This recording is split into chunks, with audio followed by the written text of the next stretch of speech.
This is Real News Media TV, coverage you can trust. Please like, share, subscribe, and hit the notification bell. Select all for daily news updates. Good evening, my Real News Media TV family. Welcome back to the channel for another news update for May 15, 2023.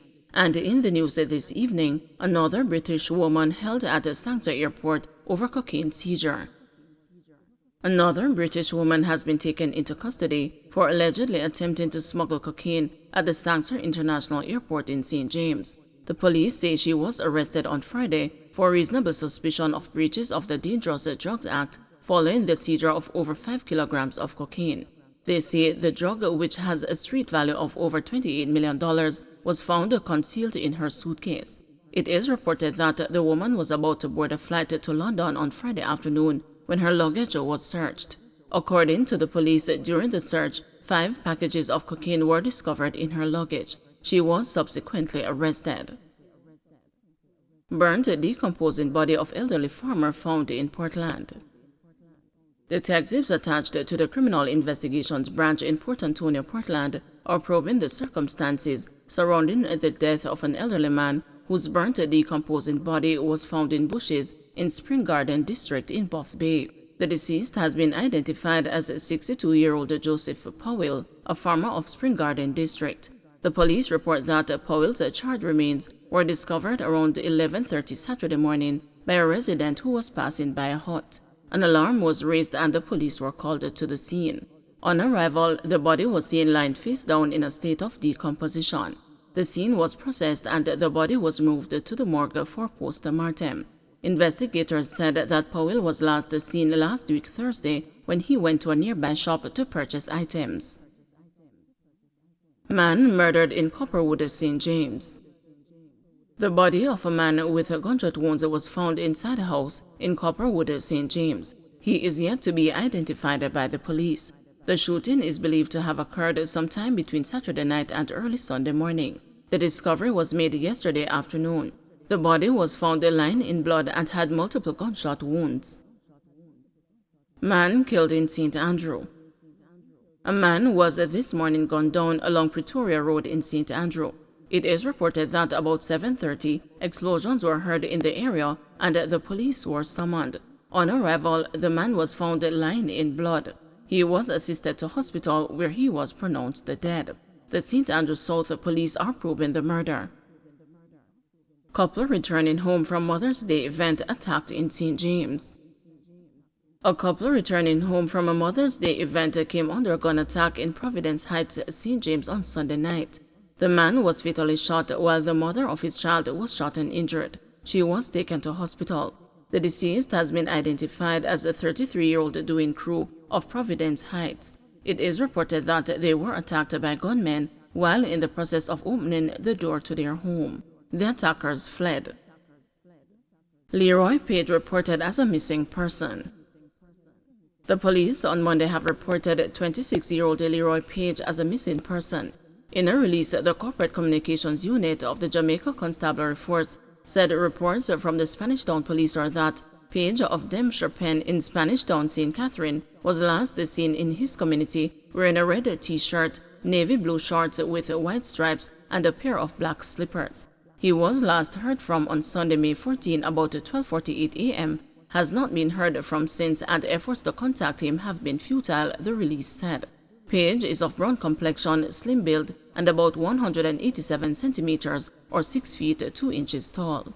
A tweet from the official Twitter account for InDriver Monday afternoon said, "We note with deep concern that one of our drivers, Leroy Page, has been missing since Saturday, May 13. He was last seen in the Kingston and St. Andrew area. If anyone has any information that could help to find him, please come forward in DM. We will do everything possible to assist the authorities in finding him." It is reported that Page was carrying out in-driver services at the time he was last seen. Anyone knowing the whereabouts of Leroy Page is being asked to contact the Spanish Town Police at 876-984-2305, Police 119 emergency number, or the nearest police station.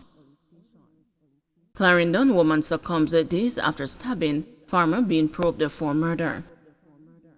A man who was detained on Friday for wounding is now being probed for murder after the woman with whom he had a dispute died in hospital on Sunday. The incident happened in Lioneltown in Clarendon, where both parties resided. Police have identified the dead woman as 59-year-old Yvonne Reed from McQueen Street in Lioneltown.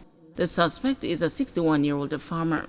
It was reported that around 2 p.m. last Friday, an argument developed between Reed and the man over the painting of a wall along Young Street in Lioneltown. Police said the dispute got physical, during which a knife was used to stab Reed several times in her upper body. Residents came to the aid of the injured woman, who was rushed to the Lioneltown Hospital and then transferred to the Mapen Hospital, where she was admitted in serious but stable condition. Police said around 8 a.m. Sunday, Reed succumbed to her injuries. The body was transferred to the morgue. The suspect, who was detained shortly after the incident on Friday, is still in police custody, pending further investigations.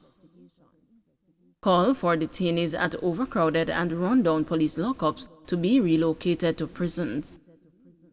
Chairman of the Police Federation, Corporal Rohan James, has suggested that detainees in lockups that are overcrowded and dilapidated be relocated to prisons while the issues are resolved.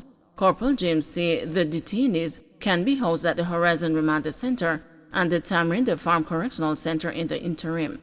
Speaking Monday on the news, he said a visit to an unnamed lockup revealed that the facility, built to accommodate 67 people, had 127 detainees. Corporal James said the prisons can comfortably accommodate the detainees. The truth is, based on what I know, those facilities are not up to the capacity that they are to be. There are sections that has been compartmentalized specifically for the purpose of remandees, not for those who are sentenced, and the police have the latitude at those facilities. So it is that the proper arrangement needs to be made for us to be able to send those remandees to those facilities. It is a recommendation that has far been made by the Federation, and consistently we have said to the administration that the time has come for the policing core function to be returned to the core values of what policing means, and that those who are so designated to take care of their respective areas should be afforded their responsibilities.